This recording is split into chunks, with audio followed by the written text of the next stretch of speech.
বন্ধুরা, এক লোক বিরিয়ানি রান্না করে পাশে রেখে অন্য কাজ করার সময় দুই চোর এই বিরিয়ানি চুরি করে এর মধ্যে বালু ও পাথর রেখে চলে যায়। লোকটি তার কাজ শেষ করে বিরিয়ানি নিয়ে চলে আসে তার শ্রমিকদের খাওয়াতে। লোকটি তার কাজের জায়গায় এসে তার শ্রমিকদের খাওয়ার জন্য ডাকে। তার শ্রমিকরা তখন অনেক খুশি হয় এবং তারা দুজন চলে আসে। লোকটি যখন ঢাকনা তোলে তখন এর মধ্যে বালু ও পাথর দেখতে পায়। তখন এই লোকটি অনেক রাগ করে এবং তার শ্রমিক দুজন রাগ করে চলে যায়। তখন মনের দুঃখ ওইখান থেকে গাড়ি নিয়ে চলে আসে। তো এদিকে অন্য চোর দুটি সেই বিরিয়ানি নিয়ে অন্য এক জায়গায় চলে আসে।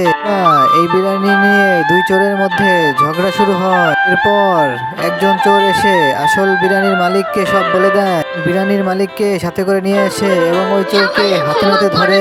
বন্ধুরা, একটি কথা মনে রাখবে, শাস্তি কেবল অপরাধীকে নয়, সমাজকে শিক্ষা দেয়। ভালো লাগলে সাবস্ক্রাইব করে দাও।